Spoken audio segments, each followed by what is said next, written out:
Welcome to GTPL news. నేను దీపికా రాజ్. వార్తల ముందుగా హెడ్లైన్స్ చూద్దాం.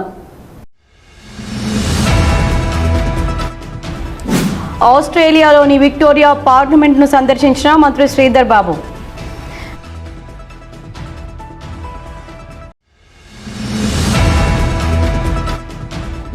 సింగరేణి పాఠశాలలో మెరుగైన సౌకర్యాలు, వసతుల కల్పనకు బెస్ట్ ఎడ్యుకేషన్ కోసం కృషి చేస్తా. Singareni education society secretary Venkatachari వెల్లడి.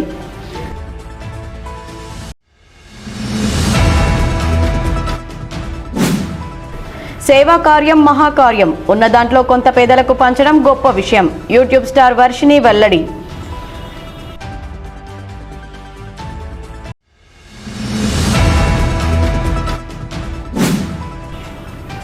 పుట్టెడు దుఃఖంలోనూ ఓ అభాగ్య కుటుంబానికి ఆపన్న హస్తం అందించడానికి ముందుకొచ్చిన గోదావరికని కాకతీయ నగర్కు చెందిన సిరిపురం శ్రీనివాస్ మమతా దంపతులు.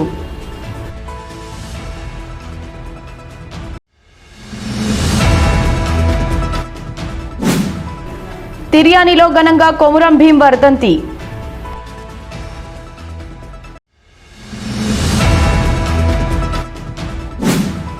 కర్నూలు బస్సు ప్రమాదంలో తెలంగాణకు చెందిన 2 యువతులు మృతి. బస్సు ప్రమాద బాధితులకు 5 లక్షల పరిహారం. ఆస్ట్రేలియా పర్యటనలో భాగంగా తెలంగాణ ఐటీ పరిశ్రమల శాఖ మంత్రి శ్రీధర్ బాబు శుక్రవారం విక్టోరియా పార్లమెంట్ను సందర్శించారు. ఈ సందర్భంగా Sridhar Babu legislative council government whip Lee Tarlamis parliamentary secretary Sheena Watt ఘన స్వాగతం పలికారు. శాసన ప్రక్రియలు, పార్లమెంటరీ గవర్నెన్స్, పబ్లిక్ అకౌంటబిలిటీపై సుదీర్ఘంగా చర్చించారు. పారదర్శకత, జవాబుదారీతనం పెరగాలంటే పౌరుల భాగస్వామ్యం కీలకమని అన్నారు. మంత్రి శ్రీధర్ బాబు టెక్నాలజీ ఆధారిత పౌర కేంద్రిత పాలన వైపు తెలంగాణ ప్రభుత్వం కట్టుబడి ఉందని స్పష్టం చేశారు. తెలంగాణ విక్టోరియా ఇన్స్టిట్యూషనల్ కొలాబరేషన్ పెంచేందుకు చొరవ చూపుతామని మంత్రి తెలిపారు. అలాగే తెలంగాణలో అమలవుతున్న progressive legislative practices, governance reforms, digital initiatives ను విక్టోరియా ప్రతినిధులకు మంత్రి వివరించారు. ఇక రాష్ట్రంపై విక్టోరియా నేతలు ప్రశంసల వర్షం కురిపించారు. తెలంగాణ రోల్ మోడల్ రాష్ట్రం అంటూ కొనియాడారు. ద్వైపాక్షిక సహకారం పెంపొందించేందుకు కృషి చేస్తామని సందర్భంగా విక్టోరియా ప్రతినిధులు హామీ ఇచ్చారు. కాగా ఆస్ట్రేలియా పర్యటనలో ఉన్న మంత్రి శ్రీధర్ బాబును కాంగ్రెస్ పార్టీ సీనియర్ నాయకులు ఆసంపల్లి శ్రీనివాస్ తమ్ముడు అశోక్తో పాటు తెలంగాణ రాష్ట్రానికి పలువురు చెందిన సాఫ్ట్వేర్లు కలిశారు. సింగరేణి పాఠశాలలో మెరుగైన సౌకర్యాలు, వసతుల కల్పనకు బెస్ట్ ఎడ్యుకేషన్ కోసం కృషి చేస్తానని Singareni educational society secretary Venkatachari తెలిపారు. సింగరేణి ఎడ్యుకేషన్ సొసైటీ సెక్రటరీగా బాధ్యతలు చేపట్టిన సందర్భంగా వెంకటాచారి సింగరేణి సంస్థల్లోని అన్ని సింగరేణి విద్యా సంస్థలను పరిశీలించనున్నారు. ఈ మేరకు శుక్రవారం RG1 సెక్టార్ 2 స్కూల్కు విచ్చేసి స్కూల్ రికార్డులను పరిశీలించారు. విద్యార్థుల హాజరు శాతం, విద్యార్థుల సంఖ్య, స్టాఫ్ సంఖ్యను, వారి హాజరు శాతాన్ని క్షుణ్ణంగా పరిశీలించారు. ఈ సందర్భంగా వెంకటాచారి మాట్లాడుతూ తాను సింగరేణి ఎడ్యుకేషన్ సొసైటీ సెక్రటరీగా బాధ్యతలు చేపట్టిన తర్వాత సింగరేణి పాఠశాలను తనిఖీ చేసి ఆయా పాఠశాలలో విద్యార్థుల సంఖ్య, స్టాఫ్ హాజరు శాతం పరిశీలించడం జరిగిందని తెలిపారు. పాఠశాలలో వసతులు, సౌకర్యాలను పరిశీలించి పాఠశాలకు ఏమైనా అవసరాలు ఉన్నాయో తెలుసుకోవడం జరిగిందన్నారు. RG1 సెక్టార్ 2 పాఠశాల విద్యా ప్రమాణాలు చాలా బాగున్నాయని, పాస్ పర్సంటేజీ 87.9% ఉందని, దాన్ని 100% చేయాలని హెడ్ మాస్టర్ను కోరడం జరిగిందని వెల్లడించారు. నా పేరు వెంకటాచారి. నేను ఎడ్యుకేషన్ సొసైటీ సెక్రటరీగా ఆగస్టు 25 ఛార్జ్ తీసుకున్నాను. సో దానిలో భాగంగా అన్ని స్కూల్స్ విజిట్ చేసే దాంట్లో భాగంగా నిన్న భూపాల్పల్లి చూడడం జరిగింది 23rd of this month. ఈరోజు సెక్టార్ 2 స్కూల్ విజిట్ చేస్తున్నాం. ఏంటంటే స్టూడెంట్స్ యొక్క ప్రోగ్రెస్ ఎలా ఉన్నది, స్కూల్ యొక్క పరిస్థితులు ఎలా ఉన్నాయి చూడడానికి వచ్చాను. ఇందులో నేను చూసిన దాంట్లో ఫస్ట్ ఇక్కడ అసెట్ రిజిస్టర్ ఒకటి వెరిఫై చేశాను, అడ్మిషన్ రిజిస్టర్ వెరిఫై చేశాను, అడ్మిషన్స్ కరెక్ట్గా ఉన్నాయా లేవా అని, పర్సనల్ ఫైల్స్ టీచర్స్ ఎలా ఉన్నాయని చూడడం జరిగింది. తర్వాత student wise fee collections verify చేయడం జరిగినది. తర్వాత స్కూల్ రికగ్నిషన్ ఎంతవరకు ఉన్నది ఏంటి మనం ఫాలోఅప్ చేయాలి. సో రికగ్నిషన్ 2031-32 వరకు ఉన్నది హై స్కూల్. ఏదైనా ప్రైమరీ స్కూల్ వచ్చినట్టయితే పర్మనెంట్ రిజిస్ట్రేషన్ ఉంది దీనికి, అది మనం ఫాలోఅప్ చేయాల్సింది ఏం లేదు. ఇంకా మనకి ఇక్కడ మన స్టాఫ్ సఫిషియెంట్ ఉన్నారా లేరా అని చూడండి. స్టాఫ్ ఇక్కడ ఉన్నంత వరకే సఫిషియెంట్ ఉన్నారు. ఒకటి ఏదైనా తక్కువ ఉంటే మేము అది ఫ్యూచర్లో రిక్రూట్మెంట్ ద్వారా ఇక్కడ ఫిలప్ చేస్తాము. హెడ్ మాస్టర్ గారిని కూడా కనుక్కోవడం జరిగింది. ఇక్కడ ఉంటే కొంచెం ఏంటి సెక్రటరీ స్టాఫ్ తక్కువ ఉన్నారు కాబట్టి ఇవ్వాలన్నారు. వాళ్ళని కూడా మీ అడాక్ రిక్రూట్మెంట్లో సాధ్యమంతరం నేను అప్రూవల్ తీసుకొని వీళ్ళకి ఇవ్వడం జరుగుతుంది. ఇక్కడ స్టూడెంట్స్ ప్రోగ్రెస్ మాత్రం బాగుంది. సో లాస్ట్ ఇయర్ చూసినట్టయితే 87.9% పాస్ పర్సంటేజ్ ఉంది. So I have requested headmaster and staff to get 100% result రావడానికి ట్రై చేయమని చెప్పాను. సో హెడ్ మాస్టర్ గారు కూడా మరి అష్యూరెన్స్ ఇచ్చారు. సో మార్నింగ్ అలాగే ఇక్కడ ఈ బస్సు ఒకటి ఈ కొంచెం డిస్పారిటీ ఉండే పేమెంట్ వచ్చేసి ఇక్కడ మన కంపెనీ నుంచి పే అవుతుంది, అట్లా కాదు సొసైటీ నుంచి పే కావాలంటే జనరల్ మేనేజర్ గారితో మాట్లాడడం జరిగింది. వారు కూడా బిల్ మనకు సొసైటీకి పంపిస్తామని చెప్పారు. ఉదయం రవీందర్ రెడ్డి గారితో, జిఎం గారితో, కొత్త ఫైనాన్స్ మేడం గారితో మాట్లాడాం. సో బిల్స్ని ఈ నెల నుంచి దట్ మీన్స్ అంటే సెప్టెంబర్ బిల్స్ని సొసైటీకి పంపించమన్నాం. నెసెసరీ అప్రూవల్స్ తీసుకొని బిల్స్ కూడా ప్రాసెస్ చేస్తామని చెప్పాను. కాంట్రాక్టర్ గారు కూడా బస్ని తిప్పండి, ఆపొద్దు, మీ బిల్స్ త్వరగా పేమెంట్ చేస్తామని చెప్పడం జరిగింది. ఈ కార్యక్రమంలో ఆర్జీవన్ పర్సనల్ మేనేజర్, పాఠశాల కరస్పాండెంట్ రవీందర్ రెడ్డి, పాఠశాల హెచ్ఎం సంతోష్ కుమార్ తదితరులు పాల్గొన్నారు. సేవా కార్యం మహాకార్యమని, ఉన్న దాంట్లో కొంత పేదలకు పంచడం గొప్ప విషయమని YouTube star Jabardasth Sridevi drama company fame Varshini అన్నారు. ఆదిలాబాద్కు చెందిన బోయినపల్లి కిరణ్ కుమార్, వీణాశ్రీ ముద్దుల కూతురు విద్మహి మొదటి పుట్టినరోజు సందర్భంగా శుక్రవారం గోదావరి కనికి చెందిన విద్మహి తాతయ్య అమ్మమ్మ వర్మిని వాణి వేణుమాధవ్ తమ మనవరాలి అపూర్వ కానుకని ఇచ్చారు. జ్యోతి గాంధీ ఫౌండేషన్ నిర్వహణలో ప్రశాంత్ నగర్లోని ప్రభుత్వ ప్రాథమిక పాఠశాల విద్యార్థులకు స్కూల్ బ్యాగ్లను వర్షిని చేతుల మీదుగా అందించారు. ఈ సందర్భంగా పలువురు మాట్లాడుతూ పుట్టినరోజు, పెళ్లి రోజు, వర్ధంతులను సేవా కార్యక్రమాల ద్వారా పేదవారికి ఉపయోగపడేలా నిర్వహించడం మంచి కార్యక్రమం అన్నారు. మన ప్రాంతం యొక్క కీర్తిని, ప్రఖ్యాతిని తన ప్రతిభ ద్వారా తెలుగు రాష్ట్రాల్లో ప్రదర్శిస్తూ, తెలుగు రాష్ట్రాలుగా భారతదేశంలో ప్రదర్శిస్తూ, యూట్యూబ్ నటిగా జబర్దస్త్ అలాగే శ్రీదేవి డ్రామా కంపెనీలో తన నటనను చూపిస్తూ ప్రతిభను పొందుతున్నటువంటి, ప్రశంసను పొందుతున్నటువంటి మా కార్యక్రమం ముఖ్య అతిథి మన వర్షినికి స్వాగతం పలుకుతూ, ఈరోజు ఒక గొప్ప దినం, మహత్తరమైన దినం. మరి సాధారణంగా ఒక సేవా కార్యక్రమం చేపట్టాలంటే సందర్భాన్ని మనం ఎంచుకోవడం అనేది చాలా గొప్ప విషయం. మరి మన వర్షిని ఒక మంచి గొప్ప గుణం ఉంది వర్షిని కుటుంబంలో. తమ కుటుంబంలో అయిన బర్త్డే జరిగినా, మ్యారేజ్ డే జరిగినా తప్పకుండా ఏదో ఒక సేవా కార్యక్రమం చేయాలి. ఎవరైతే కష్టాల్లో ఉంటారో, ఎవరైతే పేదవాళ్ళు ఉంటారో వాళ్ళకు చేయుతనివ్వాలి. ఆ చేయుత అనేది ప్రతి వాళ్ళకు స్ఫూర్తి కావాలి.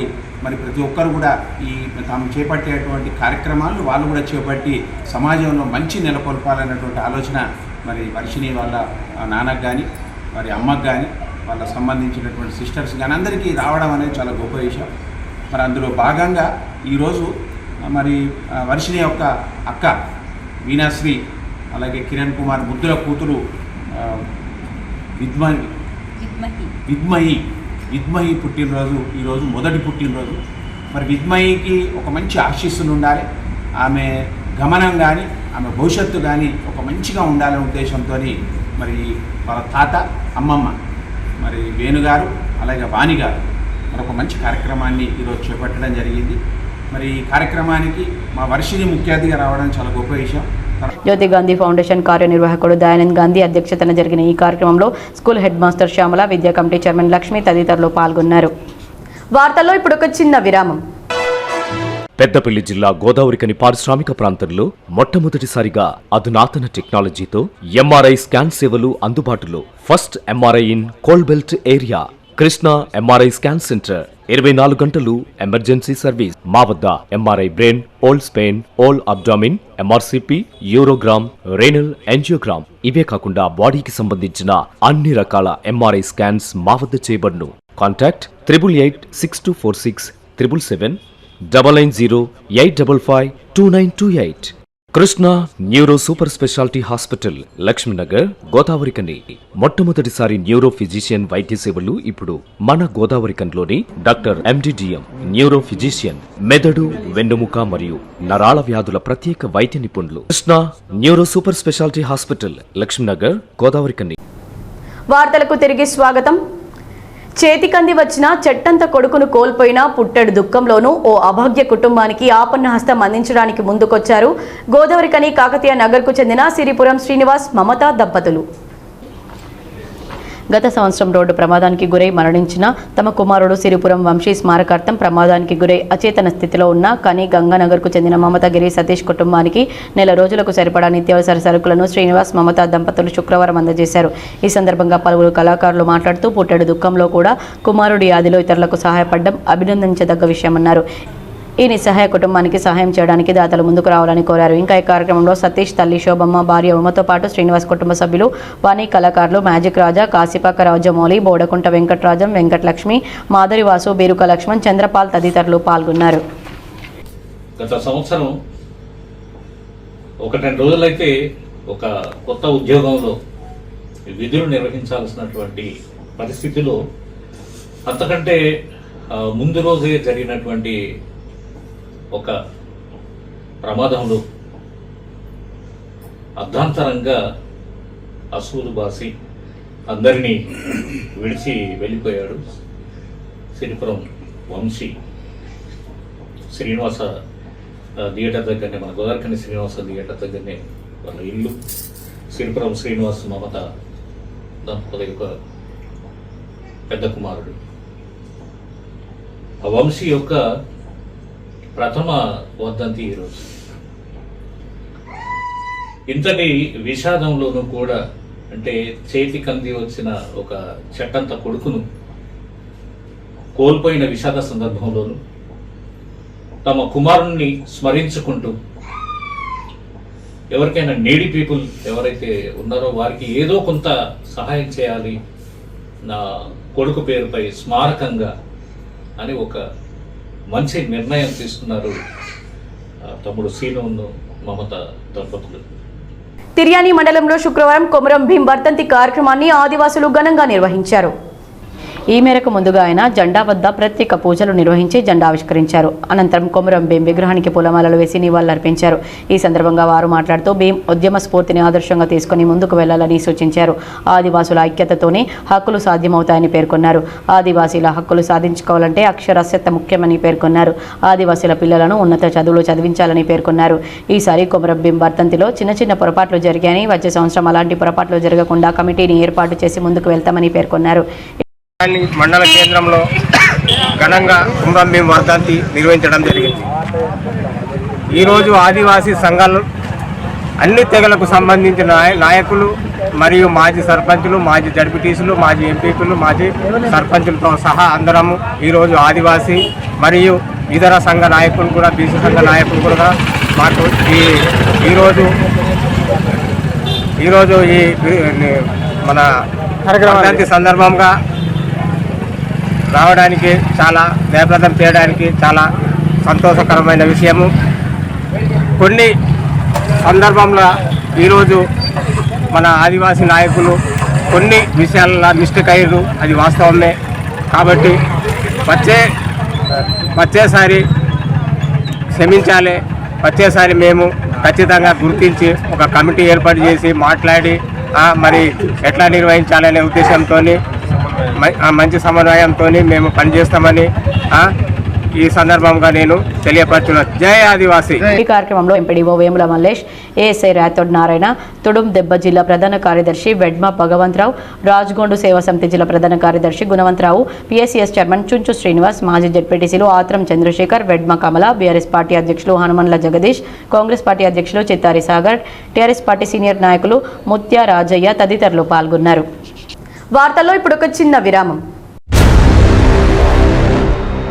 Ashok hospital Godavarikhani, doctor Ashok MBBS B N B general surgery, general laser and laparoscopy surgeon, ex surgeon Singareni hospital Godavarikhani సారథ్యంలో ప్రారంభించబడింది. మా హాస్పిటల్ నందు రొమ్ముగడ్డలు, చీముగడ్డలు, కడుపులో నొప్పి, appendix, gall bladder, varicose veins, piles, fistula, కుటుంబ నియంత్రణ, కొవ్వు గడ్డలకు చికిత్స, ఆపరేషన్లు చేయబడును. లేజర్ ద్వారా అర్షములకి ఆపరేషన్, లాప్రోస్కోపీ ద్వారా గాల్ బ్లాడర్ సర్జరీ మా ప్రత్యేకత. అశోక్ హాస్పిటల్, పాత సాయి శ్రీనివాస హాస్పిటల్ బిల్డింగ్, పాత పోస్ట్ ఆఫీస్ ఎదురుగా, స్వతంత్ర చౌక్, గోదావరికని. Cell number 7680917248. వార్తలకు తిరిగి స్వాగతం. కర్నూలు జిల్లా చిన్న టేకూరు వద్ద జరిగిన కావేరీ ట్రావెల్స్ బస్సు ప్రమాదం తీవ్ర విషాదాన్ని మిగిలించింది.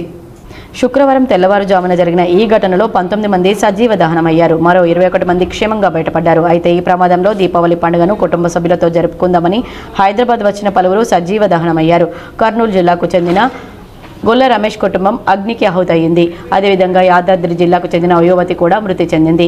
కావేరీ ట్రావెల్స్ బస్సులో ప్రయాణికులు బెంగళూరుకు బయలుదేరారు. ఈ క్రమంలో చిన్న టేకూరు వద్ద ఓ బైక్ ను ఢీకొట్టడంతో బస్సులో మంటలు చెలరేగాయి. దీంతో బస్సు పూర్తిగా దగ్ధమైంది. యాదాద్రి జిల్లా గుండాల మండలం వస్తకొండూరుకు చెందిన అనూషారెడ్డి బెంగళూరులో సాఫ్ట్వేర్ ఉద్యోగం చేస్తుంది. దీపావళి పండుగను స్వగ్రామంలో తల్లిదండ్రులతో కలిసి జరుపుకున్న ఆమె గురువారం రాత్రి బెంగళూరుకు తిరుగు ప్రయాణమయ్యారు. లక్డీకాపుల్లో కావేరీ ట్రావెల్స్ బస్సు ఎక్కిన ఆమె కూడా మృతి చెందింది. కర్నూలు వద్ద శుక్రవారం తెల్లవారుజామున జరిగిన కావేరీ ట్రావెల్స్ బస్సు ప్రమాద బాధితులకు తెలంగాణ ప్రభుత్వం అండగా నిలిచింది.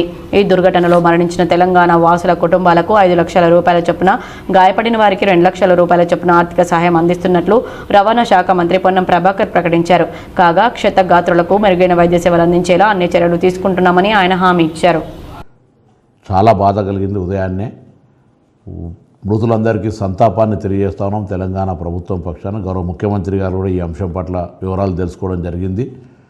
అక్కడ తక్షణంగా తెలంగాణ ప్రభుత్వం నుంచి ఏదైనా సహాయక చర్యలు జరగాల్సి ఉంటే సంబంధిత రవాణా శాఖ అధికారులను కూడా ఆదేశించడం జరిగింది. తెలంగాణకు సంబంధించి అదేవిధంగా ఆంధ్ర రవాణా శాఖ మంత్రి గారితో, జిల్లా కలెక్టర్ గారితో, డిఐజీ గారితో టెలిఫోన్లో మాట్లాడి ఇన్సిడెంట్ యొక్క పూర్తి సమాచారాన్ని తీసుకున్నాం.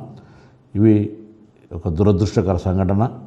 దీని పట్ల భవిష్యత్తులో, ఎందుకంటే హైదరాబాద్ వయా ఆంధ్ర, కర్ణాటక వయా ఆంధ్ర, హైదరాబాద్కు రోజు వేల మంది ప్రయాణం చేసే ఈ యొక్క బస్సు వ్యవస్థలో అన్ని రకాల చర్యలు తీసుకోవడానికి 3 మంత్రులము, 3 ట్రాన్స్పోర్ట్ కమిషనర్ తొందరలో సమావేశమై తదుపరి ఇటువంటి ఇన్సిడెంట్ జరగకుండా తీసుకోవాల్సిన చర్యలను తీసుకుంటాం. ఉదాహరణకు తిరుపతిలో ఘాట్ రోడ్ ఎక్కేప్పుడు ఎంత సమయం తీసుకుంటుంది, దిగేప్పుడు ఎంత సమయం తీసుకుంటుందో ఎంట్రీ ఎగ్జిట్లో రికార్డ్ చేస్తారు. ఇక్కడ కూడా హైదరాబాద్ నుంచి బెంగళూరుకి వెళ్ళినా, హైదరాబాద్ నుంచి తిరుపతికి వెళ్ళినా, హైదరాబాద్ విజయవాడ, రాజమండ్రి, వైజాగ్లోకి వెళ్ళినా ఇటువంటి నిబంధన తేవడం ద్వారా స్పీడ్ లిమిట్, యాక్సిడెంట్ నివారించే హక్కు ఉంటుంది. అదేవిధంగా బస్సు ఓనర్స్ కానీ ట్రావెల్స్ సంబంధించిన వాళ్ళకు కూడా విజ్ఞప్తి చేస్తున్నాం, హెచ్చరిక చేస్తూ ఉన్నాం. రవాణా శాఖ తరఫున మీరు మీ యొక్క ఫిట్నెస్ కానీ, ఇన్సూరెన్స్ కానీ తదితర అంశాల పట్ల ఎక్కడ నిర్లక్ష్యం వహించినా నేరుగా హత్యా నేరం పెట్టి లోపలికి పంపుతాం. జాగ్రత్త అని చెప్తాను. నియమ నిబంధనలు పాటిస్తూ స్పీడ్కు సంబంధించిన విషయంలో కూడా జాగ్రత్త వ్యవహారం చేస్తూ ప్రాణాలతో చెలగాటం ప్రయత్నం చేయొద్దు. రోజువారీ రవాణా శాఖ చెక్కులు చేస్తే వేధింపులకు అని మాట్లాడతారు. ఇవాళ ఇటువంటి సంఘటనలు జరిగినప్పుడు వాటికి సంబంధించినటువంటి క్లారిఫికేషన్ దొరికే పరిస్థితి ఉండదు. ఇలా ఏది ఏమైనా బస్సు ఒడిశాలో రిజిస్ట్రేషన్ అయింది, హైదరాబాద్ నుంచి బెంగళూరుకి వెళ్తూ ఉంది. అర్ధరాత్రి మోటార్ సైకిల్ బస్ కిందకి వచ్చి ప్రమాదం జరిగింది. ఏదైనా కారణాలు కావచ్చు. తప్పకుండా వీటి పట్ల సంబంధిత గౌరవ ఆంధ్ర మంత్రి, కర్ణాటక మంత్రి, నేను తప్పకుండా దీన్ని కూర్చొని ఏం చేయాలనే ఆలోచన కొద్దీ భవిష్యత్తులో సంఘటన జరగకుండా చర్యలు తీసుకుంటాం. మృతులకు మా సానుభూతి. తప్పకుండా ఎటువంటి పునరావాస చర్యలు అక్కడ అన్ని చర్యలకు సంబంధించి తెలంగాణ ప్రభుత్వం తరఫున ఆంధ్ర ప్రభుత్వానికి పూర్తిగా సపోర్టివ్గా ఉంటుంది. ప్రమాదం నుంచి బయటపడ్డ వాళ్ళందరికీ కూడా ఇప్పటికే ప్రాథమిక సమాచారంలో అన్ని రకాల చికిత్స, దాని తదుపరి అన్ని చర్యలు తీసుకుంటూ ఉన్నారు. కాబట్టి వార్తలు ముగించే ముందు హెడ్లైన్స్ మరోసారి.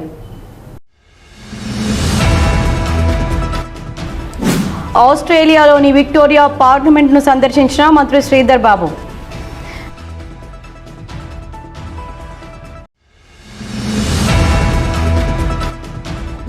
సింగరేణి పాఠశాలల్లో మెరుగైన సౌకర్యాలు, వసతుల కల్పనకు బెస్ట్ ఎడ్యుకేషన్ కోసం కృషి చేస్తా. Singareni education society secretary Venkatachari వెల్లడి.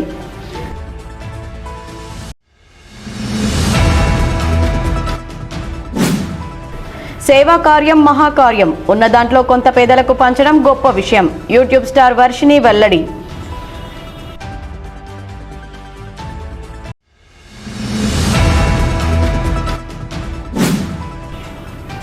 పుట్టడు దుఃఖంలోనూ ఓ అభాగ్య కుటుంబానికి ఆపన్న హస్తం అందించడానికి ముందుకొచ్చిన గోదావరికని కాకతీయ నగర్కు చెందిన సిరిపురం శ్రీనివాస్, మమతా దంపతులు.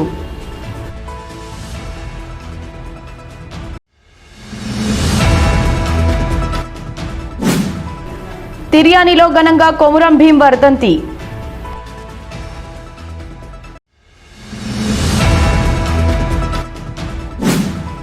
కర్నూలు బస్సు ప్రమాదంలో తెలంగాణకు చెందిన 2 యువతులు మృతి. బస్సు ప్రమాద బాధితులకు 5 లక్షల పరిహారం. వార్తల్లో ఇప్పుడు ఒక చిన్న విరామం.